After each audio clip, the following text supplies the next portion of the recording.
Amados, você abrir sua Bíblia no livro de Êxodo, capítulo 7. Nós vamos ver essa história, Êxodo capítulo 7, versos 6 e 7, inicialmente. Êxodo capítulo 7, os versos 6 e 7.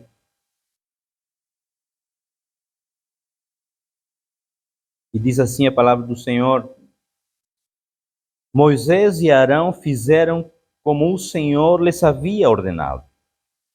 Moisés tinha 80 anos de idade e Arão 83, quando falaram com o faraó. Gostaria que nessa manhã você e eu entendêssemos uma coisa em primeiro lugar. Nunca se queixe, nem fale. Não consegui ainda isso. Olha, eu já estou com tanta idade e não consegui concretizar o sonho que eu tinha. Ah, já passei dos 50 e ainda não consegui conquistar aquilo. Nunca fale isso. A primeira palavra que Deus ministrou no meu coração para trazer essa mensagem à igreja é que nunca coloque no seu coração, já é tarde demais. Moisés, ele começou o ministério para o qual foi chamado com 80 anos de idade. Então não se queixe. Me diga assim, já é tarde demais, não tem mais jeito, não há como. Não, porque o nosso tempo, ele é um, mas o tempo de Deus, que é o Kairos, ele é perfeito. Ele é perfeito. Então, quando estamos debaixo da vontade de Deus, nós cumprimos o propósito de Deus no tempo determinado por Ele. Não é no nosso tempo. Talvez você diga assim, eu fiz aquilo, fiz isso, mas não estou vendo, não estou enxergando acontecendo nada na minha vida. Deixe-me dizer uma coisa para você, olha, não se reprima, não se deprima, mas louve ao Senhor, porque no tempo certo, você se alinhando à vontade dEle, as coisas acontecerão. Eu não sei se vocês já tiveram essa compreensão da palavra, mas nós podemos ver que nesse contexto da história de Moisés, Moisés ele foi levantado para libertar o povo de Israel do Egito, e para isso ele precisaria estar nesse contexto do faraó. Como foi que Moisés, quando Moisés nasceu? Primeiro, Moisés ele nasce de uma família da tribo de Levi. E ele então, como vocês sabem, ou a maioria, ao nascer, tinha uma lei onde o faraó mandou matar todos os meninos do sexo masculino. Então a mãe de Moisés, ela esconde Moisés durante 3 meses. Mas imagina você esconder um menino saudável, né? Que chora quando tem fome, nesse contexto. Então ela não podia mais esconder Moisés, ela leva então para o rio, coloca num pesebre e então ele vai e a filha de Faraó encontra Moisés e ela o pega para si e o cria. Os anos se passam e Moisés já jovem, então ele vai sendo criado nesse contexto de palácio. Mas acontecem algumas coisas que não são muitas vezes da vontade de Deus, porque a gente às vezes quer atrapalhar a obra de Deus com nossa vontade. Ah, porque eu acho que é assim e vai ser assim. Não, precisamos compreender que quando Deus manda fazer alguma coisa, nós precisamos obedecer. Então existe um processo para viver o propósito de Deus, e esse processo, amados, ele só vai ser compreendido através da revelação da sua palavra. Não vai ser diferente. Não vai ter alguém para dizer, eis que te digo, o teu propósito é esse. Não, é a palavra que vai dizer o nosso propósito. E na história da vida de Moisés, acontecem coisas que vão ajudar nesse propósito. Ele então, mais ou menos quando tinha 40 anos de idade, ele quer se levantar como o libertador do Egito, de Israel no Egito, mas ele quer fazer do jeito dele. E o que ele faz? Ele mata um soldado egípcio. Para isso ele precisa fugir. e ele foge para o deserto. E nesse tempo, imagina aí, passam 40 anos, há um tempo de desconstrução de preconceitos. Em primeiro lugar, eu gostaria de que entendamos esse processo, e a primeira fase do processo de Deus na vida de Moisés, e muitas vezes na nossa vida, é a desconstrução de preconceitos. Faraó era considerado no Egito como um deus, e Moisés tinha crescido com esse conceito na cabeça. É tanto que, se voltarmos, abra sua Bíblia em Êxodo capítulo 3, Êxodo capítulo 3, nos versos 10 e 11, nós vamos ver o que Moisés tinha, né? Êxodo capítulo 3, versos 10 e 11, diz assim, né?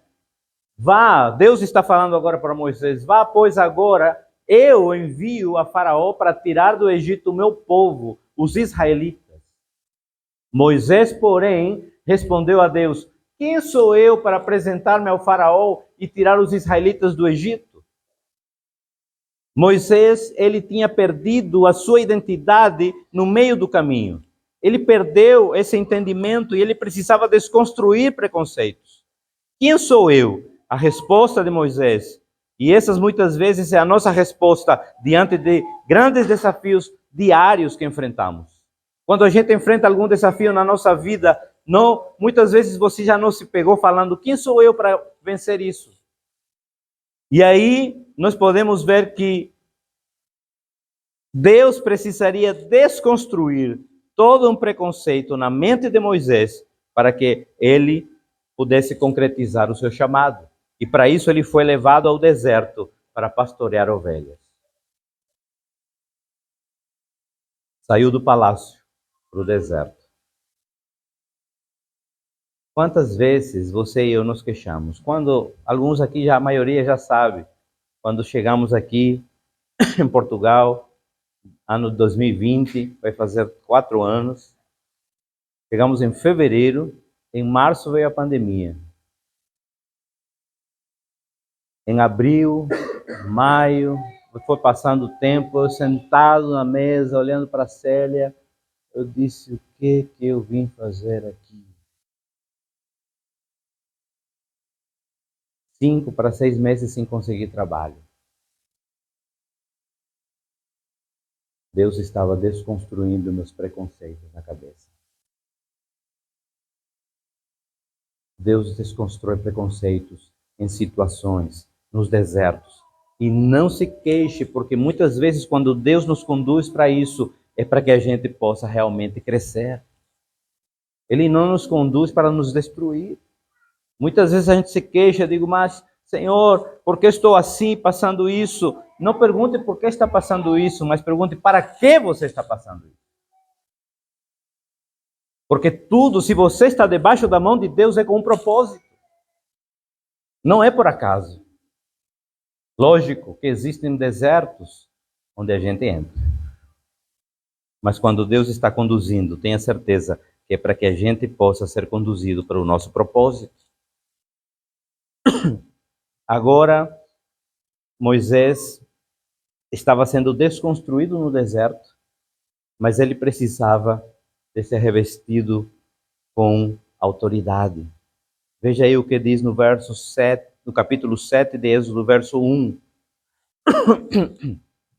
O Senhor lhe respondeu, dou-lhe a minha autoridade perante o faraó, e seu irmão Arão será o seu porta-voz. Deus deu autoridade a Moisés para ele falar diante de faraó. Deus está dizendo, olha meu filho, você conhece o contexto de palácio, você sabe que faraó é considerado um Deus nessa terra, mas eu estou te dando minha autoridade, porque eu sou o grande eu sou. Esse é o nosso Deus. Aqui Deus está dando uma revelação a Moisés. Preciso passar pelo processo da desconstrução de preconceitos através da revelação da sua palavra. Eu preciso a cada dia passar por isso. Todos nós precisamos, amados, porque a nossa vida, ela é uma vida de constantes desafios. Mas uma segunda fase desse processo é conhecer a nossa identidade em Cristo. Abra sua Bíblia em Mateus capítulo 4, vamos ler dos versos 1 a 3. Mateus 4, versos de 1 a 3. Então Jesus foi levado pelo Espírito ao deserto para ser tentado pelo diabo. Depois de jejuar 40 dias e 40 noites, teve fome. O tentador aproximou-se dele e disse: se és filho de Deus, manda que estas pedras se transformem em pães. Jesus aqui estava iniciando o seu ministério e a palavra disse que ele foi conduzido pelo Espírito para o deserto. E depois de ter jejuado 40 dias e 40 noites, ele teve fome e teve um encontro com o tentador, com o diabo. Quem aqui espera, depois de um tempo de consagração, dar de cara com o tentador? Mas tudo isso era com um propósito. Esse encontro foi um encontro para trazer uma revelação tremenda para nós como igreja. Primeiro, o que o diabo fala para Jesus? Se és filho de Deus, manda que essas pedras se transformem em pães. Jesus tinha poder para transformar pedras em pães? Tinha, ele transformou água em vinho. Tinha. Só que, se ele fizesse isso nesse momento, ele estaria obedecendo à voz do diabo. E Jesus, ele só obedece à voz do Pai. E ele vai dizer: olha, nem só de pão vive o homem. Jesus respondeu: está escrito, nem só de pão viverá o homem, mas de toda palavra que procede da boca de Deus. Sabe, as grandes lutas que nós temos na vida, elas só poderão ser vencidas com a revelação da palavra de Deus.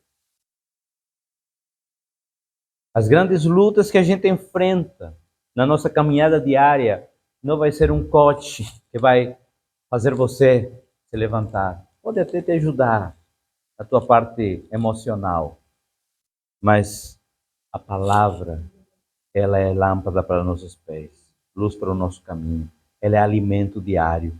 E se nós não entendermos isso, amados, vamos apenas viver uma vida, vamos lutar aqui, vamos vencendo, né? E assim caminhando a nossa vida. Deus, Ele quer que você e eu sejamos parte da igreja triunfante dele. A igreja triunfante não quer dizer que não vamos viver lutas. Olha, as lutas estão aí. Mas a igreja triunfante quer dizer que, apesar das lutas, eu creio que Cristo já venceu na cruz do Calvário essas lutas que estou passando hoje. E não preciso ficar desesperado. Lógico que às vezes nós nos abalamos porque somos seres humanos, né? Somos seres humanos, a gente não, em uma outra situação, a gente vai tambalear um pouco. Mas quando olharmos para a palavra, que a palavra diz que Ele nos sustenta, que é nele que nós nos movemos e existimos, então nós entendemos que estamos seguros. Seguros nas mãos de Deus. Romanos capítulo 8, versos 14 e 17. Veja o que diz a palavra do Senhor.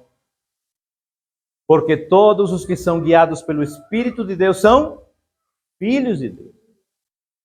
Pois vocês não receberam um espírito que os escravize para novamente temerem, mas receberam um espírito que os torna filhos por adoção, por meio do qual clamamos: Abba, Pai. Olha, esse texto é importante entender. Paulo estava escrevendo à igreja de Roma e em Roma existia uma lei que falava da adoção. Você, como pai, vamos supor aqui que eu adotei Diego como meu filho, mas eu tenho meu filho natural, Jonathan. A Jonathan, eu posso, na cultura romana, deserdá-lo, mas a Diego, eu não posso jamais deserdá-lo, porque eu optei adotá-lo. Então, Paulo está dizendo, Deus, Ele adotou você e jamais poderá deserdá-lo. Aleluia! Versos 16. O próprio Espírito testemunha ao nosso espírito que somos filhos de Deus. Se somos filhos, então somos herdeiros. Herdeiros de Deus e co-herdeiros com Cristo, se de fato participamos dos seus sofrimentos, para que também participemos da sua glória. Olhe, que tremenda revelação a palavra de Deus nos traz. Sim, vamos participar dos sofrimentos, olhe, mas nem se compara, porque Cristo sofreu muito mais por você e por mim do que a gente vai sofrer nessa terra. Mas a graça de Deus diz que seremos participantes da sua glória, pela sua graça e misericórdia. Certa vez eu ouvi uma história e queria compartilhar com você. Existia um homem, um mendigo, um pedinte, que durante 30 anos ele estava no mesmo lugar, na mesma cidade, sentado em cima de um baú. E ele pedia esmola de dia e de noite. E certo dia ia passando uma pessoa por aí e olhou para ele e disse: você está aqui todo dia, sentado nesse baú, pedindo sempre esmola. Você já abriu esse baú que você está sentado? Ele disse: olha, tenho 30 anos sentado em cima dele e nunca abri esse baú. Vamos lá que eu te ajudo a abrir. Ele estava fechado, então eles pegam uma alavanca e começam a forçar, e força, e abre esse baú. E quando abre o baú, ele descobre um tesouro imensurável naquele baú. E esse tesouro estava ali escondido 30 anos. E ele estava pedindo esmolas. Muitas vezes, nós somos assim como esse homem, que passa a vida inteira sem descobrir que tem um tesouro em casa. Mas nem sequer o abre para ler. Porque aqui tem contidas todas as soluções, todas as ajudas, tudo aquilo que você precisa para viver uma vida plena nesta terra. Aqui tem. E às vezes a gente não abre, deixa aberto no Salmo 91 porque acha lindo, né? Bonitinho. E a nossa Bíblia fica empoeirada. E não entendemos que assim como esse homem, perdemos toda uma vida sem saber que temos um tesouro. A revelação da palavra é o nosso tesouro. Ele é o nosso tesouro. E você e eu precisamos compreender isso. E a terceira fase é que nós precisamos tomar posse e crer que essa revelação é para mim. Sabe o que significa tomar posse? Diferentemente do que algumas igrejas neopentecostais elas falam, é reivindicar. Não, tomar posse é entender que isso é para mim, é meu. Quando você toma posse é porque você entende que isso lhe pertence. A palavra diz que nós somos filhos, nós somos herdeiros, mas a gente às vezes vive como um mendigo. Me veio agora, e deixe partilhar isso, quando Pedro estava com João caminhando, eles passaram pela porta da igreja Formosa, e tinha lá um homem que pedia há tantos anos, porque estava aleijado. E ele pedia esmolas. E aí Pedro, ele passa e disse assim: olha, não tenho nem ouro nem prata, mas o que eu tenho, eu te dou. No nome de Jesus Cristo, o Nazareno, levante-se e ande. Muitas vezes a gente fica pedindo esmolas, vivendo de esmolas, e sem entender que no nome de Jesus nós temos a autoridade de poder receber e fazer proezas. Tome posse disso. Isaías 54, 17. Isaías 54, 17 diz: nenhuma arma forjada contra você prevalecerá, e você refutará toda língua que o acusar. Esta é a herança dos servos do Senhor, e esta é a defesa que faço no nome deles, declara o Senhor. Há uma versão que eu gosto muito em espanhol, que diz assim, traduzindo, claro: ninguém conseguiu inventar uma arma que prevaleça contra você. Não há essa arma. Ninguém conseguiu inventá-la. Salmo 91, vamos ler o Salmo 91, que nós falamos agora há pouco. Vamos ler vários versos. Aquele que habita no abrigo do Altíssimo e descansa à sombra do Todo-Poderoso, pode dizer ao Senhor: Tu és o meu refúgio e a minha fortaleza, o meu Deus, em quem confio. Sabe o que significa habitar no abrigo? Cobertura. Cobertura. Nós estamos cobertos pelo Todo-Poderoso. Se você confia no Senhor, se você confia em Deus, se você colocou a sua confiança em Deus, você está sendo coberto por Ele. A tua cobertura é o Deus Todo-Poderoso. Vamos continuar, verso 3. Ele o livrará do laço do caçador e do veneno mortal. Ele o cobrirá com suas penas e sob as suas asas você encontrará refúgio. A fidelidade dele será o seu escudo protetor. Você não temerá o pavor da noite, nem a flecha que voa de dia, nem a peste que se move sorrateira nas trevas, nem a praga que devasta ao meio-dia. 1000 poderão cair ao seu lado, 10.000 à sua direita, mas nada o atingirá. Você simplesmente olhará e verá o castigo dos ímpios. Se você fizer do Altíssimo o seu abrigo, do Senhor o seu refúgio, nenhum mal atingirá, desgraça alguma chegará à sua tenda. Porque aos seus anjos ele dará ordens a seu respeito para que o protejam em todos, é só em alguns caminhos? Em todos os seus caminhos. Mas para isso você precisa fazer da sua habitação, do seu abrigo, o Deus Todo-Poderoso. O tentador, ele utilizou o Salmo 91 para tentar Jesus. Em Mateus 4, versos 5 e 6, vai seguir a tentação. E nós vamos ver, Mateus capítulo 4, versos 5 e 6. Então o diabo, ele o levou à cidade santa e colocou na parte mais alta do templo e lhe disse: se és filho de Deus, joga-te daqui para baixo, pois está escrito: ele dará a ordem aos seus anjos a seu respeito e com as mãos dele segurarão para que você não tropece em alguma pedra. É interessante. Nós podemos ver que essa revelação contida na sua palavra, e por mais que o inimigo queira deturpar a palavra, porque essa é a obra do inimigo, ele quer deturpar a palavra de Deus. Quando você e eu conhecemos a palavra e ela está guardada no nosso coração, confiamos plenamente nela sem duvidar. E o que Jesus fala, verso 7?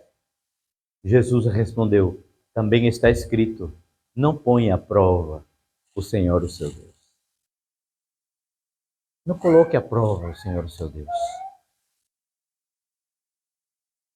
A palavra não disse: se você se jogar ao abismo, ele vai te proteger. A palavra não diz: olha, se você andar sem cinto de segurança a 120 km por hora, Deus vai te proteger. A palavra não diz: faça isso, aquilo. A palavra diz que ele dá ordem aos seus anjos para nos guardar, mas eu e você precisamos ser prudentes. Eu e você precisamos estar alinhados àquilo que Deus tem para a nossa vida, e isso diz respeito também às leis em que eu vivo. Eu não posso ser uma pessoa que deturpa a lei e quer ser livrado das circunstâncias. Não, eu preciso compreender isso. Ele dá ordem aos seus anjos. Olha aqui, Salmo 91, verso 11 e 12. Eu vou ler numa linguagem contemporânea, que é a versão A Mensagem, que achei fantástica. Diz assim: Ele ordenou aos seus anjos que o guardem para onde quer que você vá.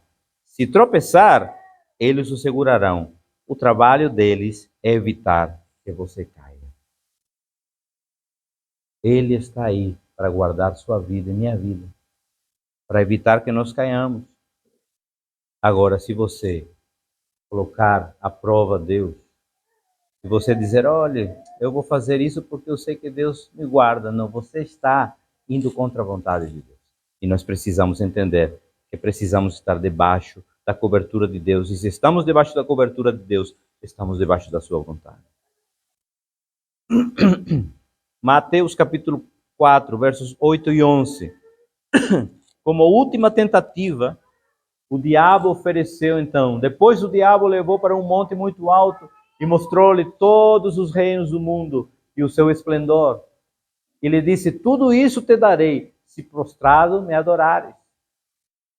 Jesus lhe disse, retire-se, Satanás, pois está escrito, adore o Senhor, o seu Deus, e só a ele preste culto. Jesus, ele conhecia tanto a palavra, mas na verdade ele é a palavra, né? Que ele fez com que o inimigo se retirasse. Verso 11, acho que está... Então o diabo deixou e os anjos vieram e o serviram. Porque quando no nosso coração está viva a palavra de Deus, tenha certeza de uma coisa, você não só vai vencer essas lutas que você está passando, mas o tentador ele vai fugir. Sabe por que o diabo fugiu? Porque ele sabia que Jesus conhecia a sua identidade.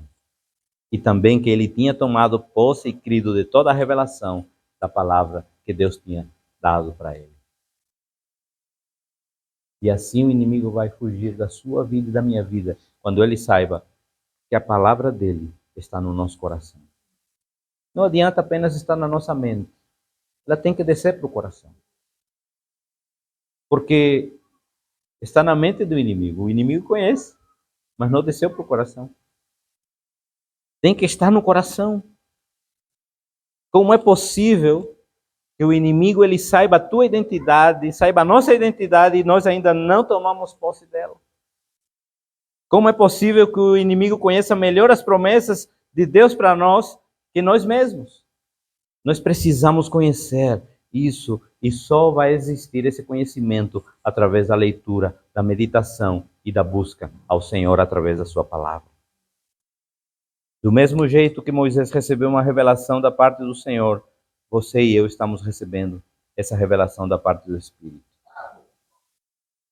Salmo de número 4, no verso 8, ele diz assim, em paz me deito e logo adormeço, pois só tu, Senhor, me fazes viver em segurança. Enquanto eu estava meditando nessa mensagem, o Senhor me deu uma frase, isso já faz anos atrás. É na qualidade do teu sono que é refletido o teu nível de confiança em Deus. É na qualidade do teu sono que é refletido o teu nível de confiança em Deus. Se você dorme tranquilo em meio a tantas adversidades e tempestades da vida, confiando em Deus, tenha plena convicção que você está habitando debaixo do esconderijo do Altíssimo.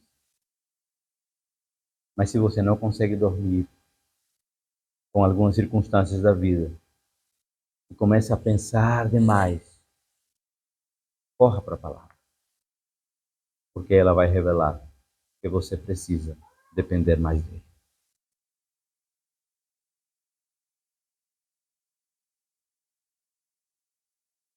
Precisamos descansar confiados e entender que Deus está agindo a nosso favor. O que diz o Salmo de número 127, verso 2? Novamente vai dizer, Salmo 127, 2, será inútil levantar cedo e dormir tarde, trabalhando arduamente por alimento. O Senhor concede o sono àqueles a quem Ele ama. Em outra versão da mensagem também diz assim: é inútil levantar cedo e dormir tarde, trabalhar como um alucinado. Você não sabe que ele gosta de dar descanso a quem ama? Então nós precisamos entender isso. Isso não quer dizer que vamos ficar parados agora de pernas para o ar, esperando que tudo caia, né? Não. Vamos trabalhar, vamos, mas não vamos ficar agoniados. Eita, eu quero isso, aquilo, vou fazer hora extra. Não. Confiemos em Deus. Quer fazer hora extra, faça, mas que isso não atrapalhe o seu momento de intimidade com Deus. Nós precisamos entender isso. A nossa confiança não está na nossa força, não está no nosso braço, não está na nossa inteligência, não está na nossa capacidade, não está naquilo que eu tenho de dons, de talentos, não. A nossa confiança tem que estar em Deus. Senão tudo isso é em vão.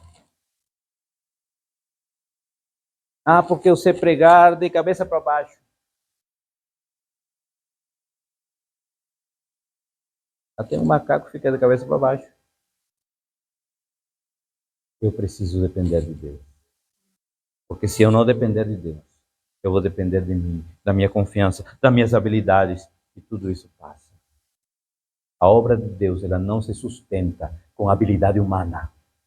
A obra de Deus se sustenta com o Evangelho, porque o Evangelho é poder de Deus aqui na terra.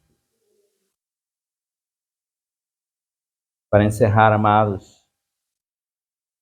Abacuque capítulo 3, versos 17 a 19. Abacuque capítulo 3, versos do 17 ao 19. Mesmo não florescendo a figueira, e não havendo uvas nas videiras, mesmo falhando a safra de azeitonas,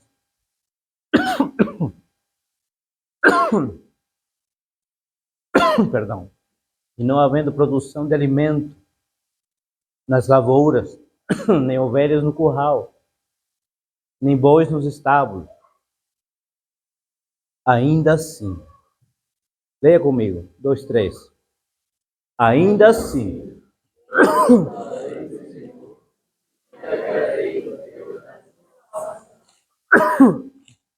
o Senhor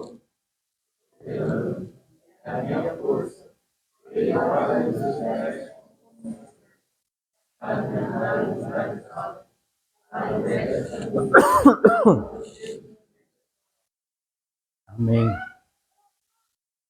Olha, a água passou errado, desculpa.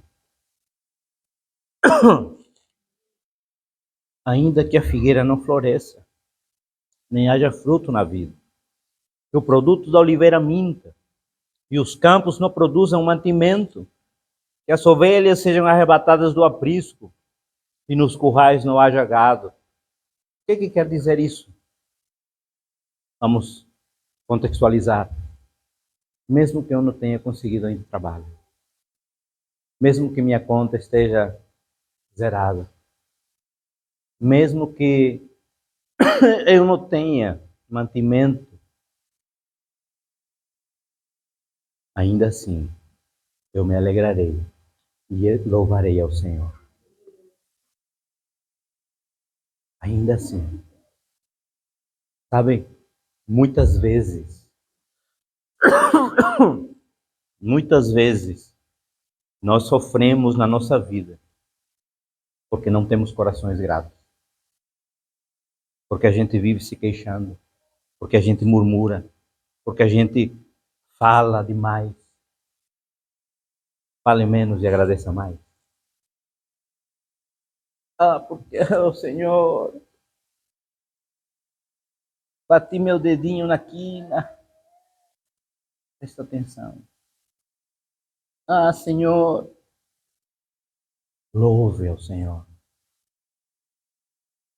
Louve ao Senhor e agradeça, e você vai ver. Para concluir, outra frase que Deus me deu anos atrás.